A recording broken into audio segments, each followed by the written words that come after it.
All right, all right. Hello, everyone. First off, I'd like to thank my sons, Paris and DeAndre, for coming over, and good lifelong friend, Harry O, whom we call Harrison. Um, First off, I want to say thanks to all of you guys, man. Without all of you, there's no way that I would be in the Pro Football Hall of Fame.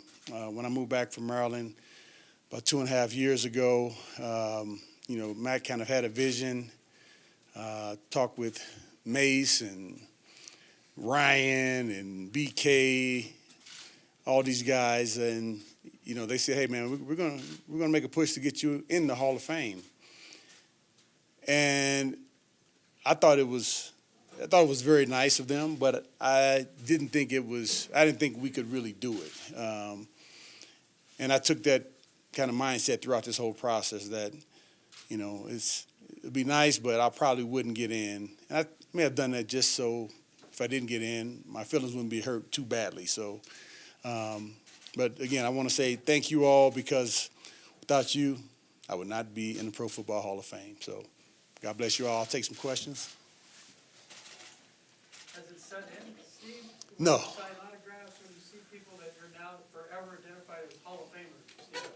Yeah, no, it hasn't really fully set in yet, and each day I keep going online to see, does it still say Pro Football Hall of Fame there, and it's still there. So hopefully that doesn't go anywhere.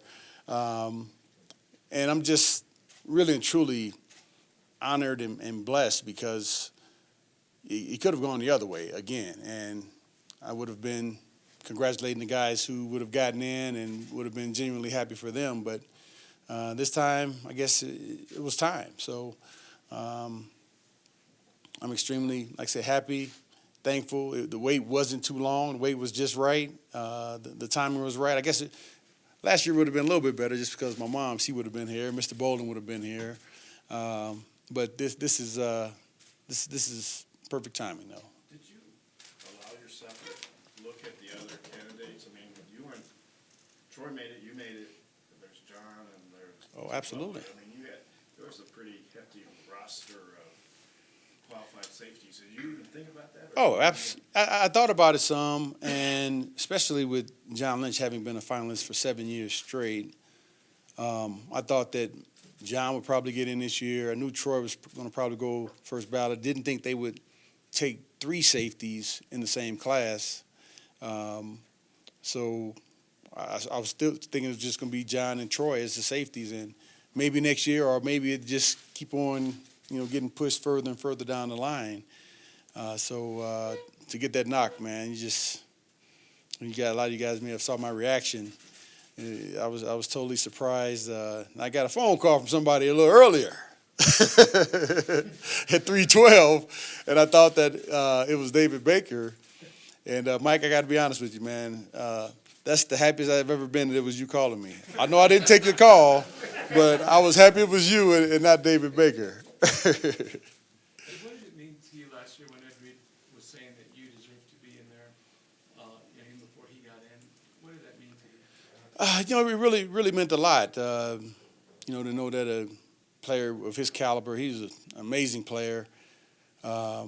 Thought that much of me to say something that kind. And I told him when I saw him, man, I was like, man, you didn't have to say that, but I really appreciated it, because I think some of the voters may have said, wow, we really got to kind of take a look at Steve. A lot of these younger guys are saying that they looked up to him and they want him to be in the Hall of Fame. How can he not be in here? And we have a lot of other guys. So, yeah, I really appreciated it. And I always feel like, there are levels to everything. It's like, you may have some great players, but then you have some guys who are just like exceptional. And the Ed Reeves, the Ronnie Lott, the Troy Polamalu, they're in that class up there. They're in the class by themselves. But there's still some other pretty good players up in there in the Hall of Fame, and I think I fall in that other category. But that's okay. I'm okay with that. So Steve said you said you doubted your candidacy at first when you this all got going. But what do you think about your resume? Push yourself over the top for election this year. What do you say? What do you think it was about your resume that really kind of got it going and pushed yourself over the top? You know what? I don't really know what it was. I just think it was just a culmination of just more exposure. All you guys just, putting it out there that I'm deserving of it. And also getting a chance to know a lot of the writers and the media guys. And, of course, Leggy going in there doing his thing. Way to go, Leggy!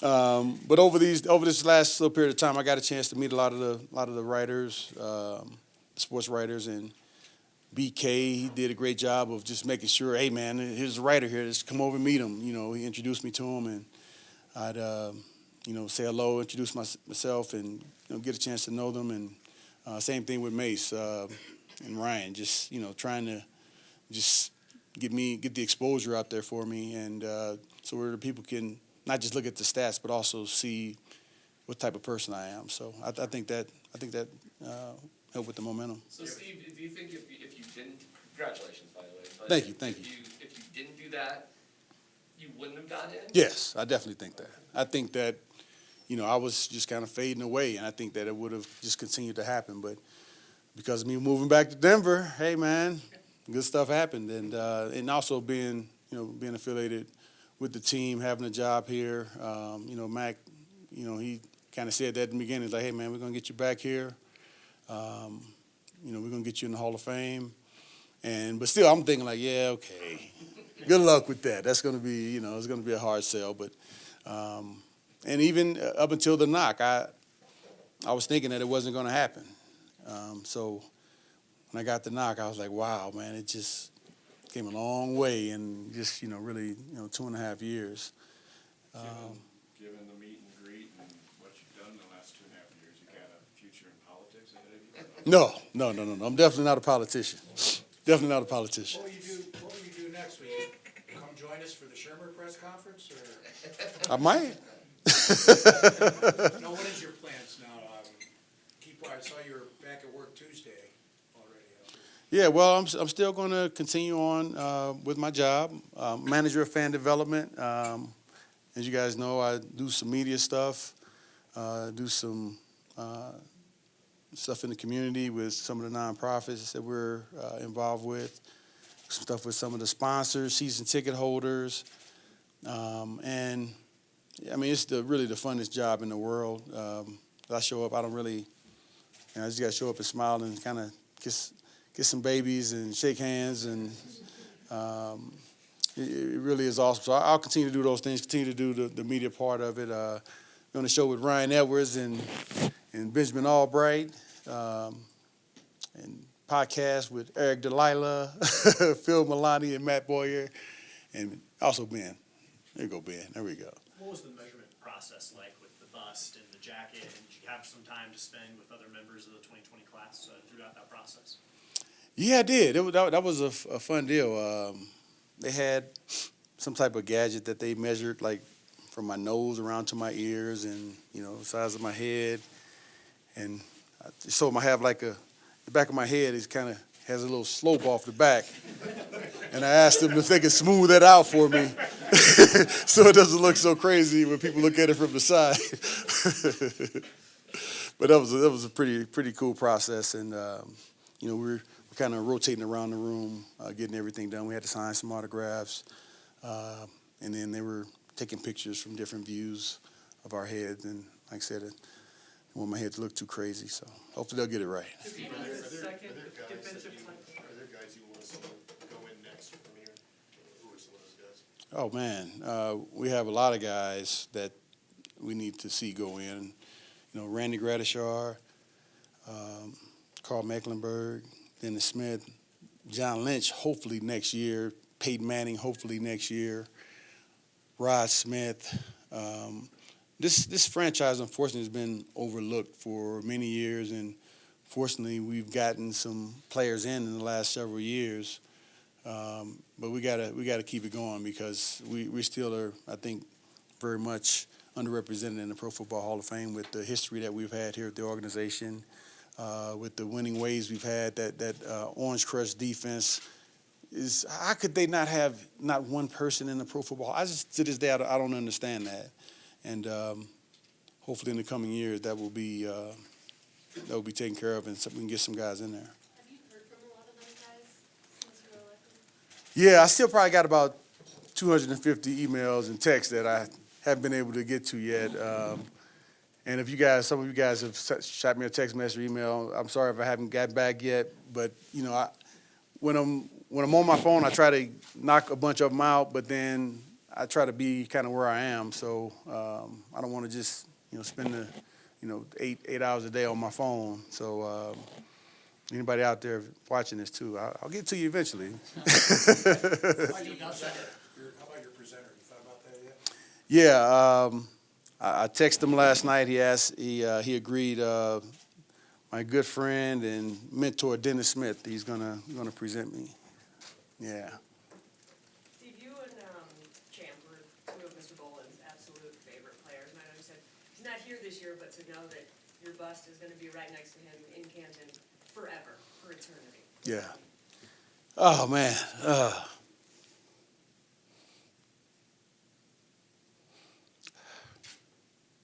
It really means a lot. Mr. Boland was a great man.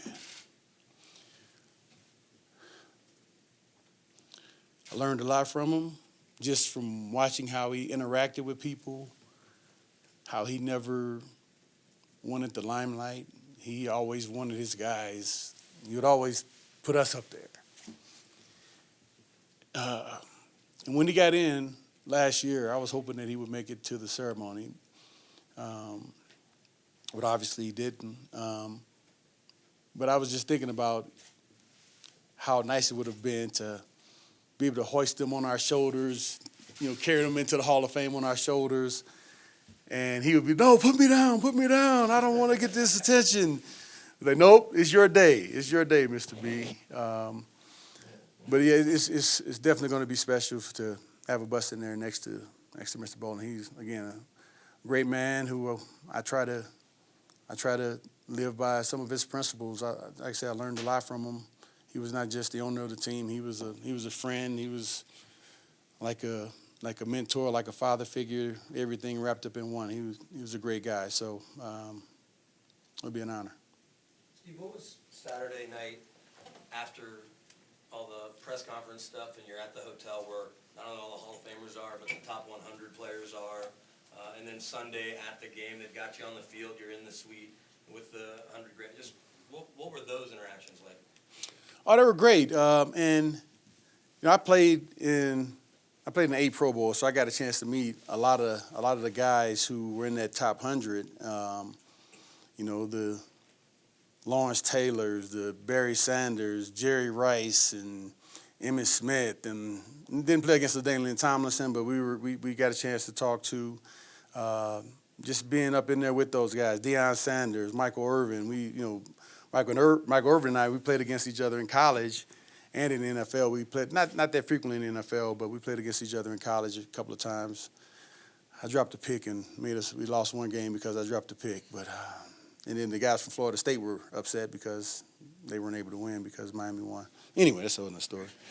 Just getting a chance to hang out with those guys, catch up. I hadn't seen Barry Sanders, man. It had to be 10, 15 years. I hadn't seen him in a long time. But getting a chance to see him, catch up with him, and the coaches, get a chance to spend time with Jerry Johnson and Steelers coach. Come on now. Bill Cowher, yeah, man. Troy and I, we did an interview while we were there, and it was really fun. And he's such a fun guy to play for, and you see why those guys had the success that they had over there with Pittsburgh because he could get the guys to go. He can get them to go, get them to play for him. Steve, outside of getting the knock on the door, what was the most memorable moment from this past weekend?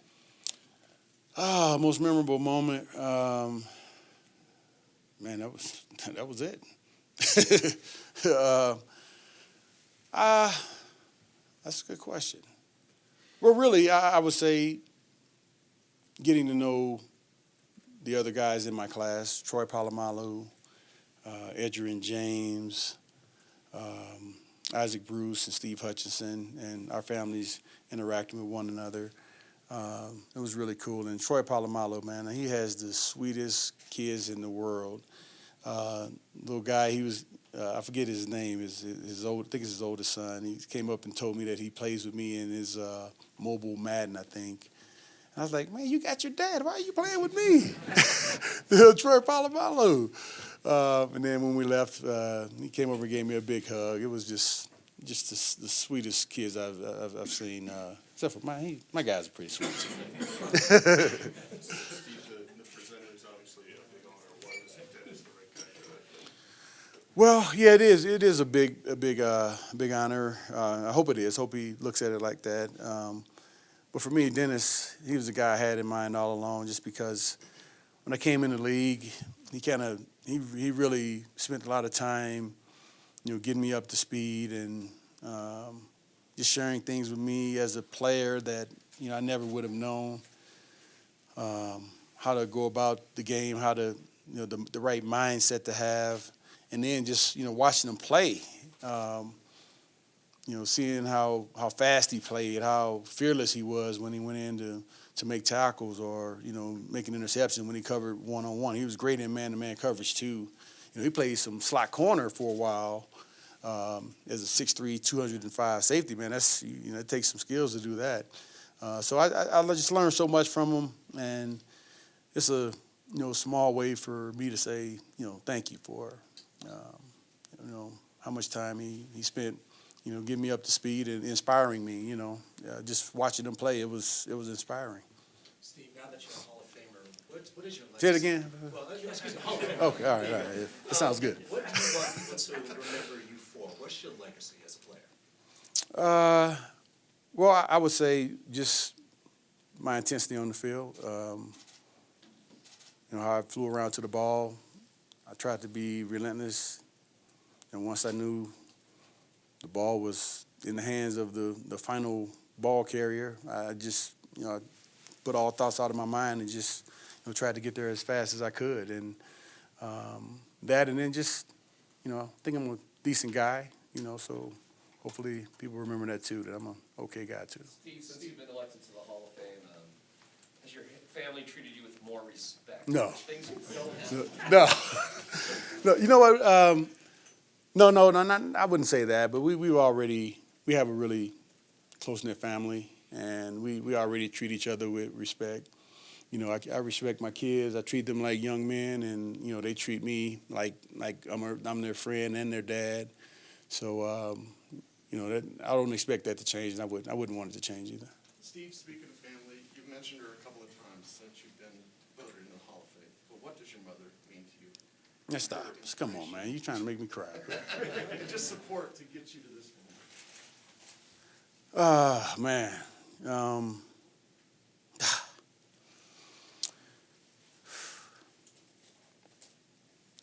Can't believe you did this to me.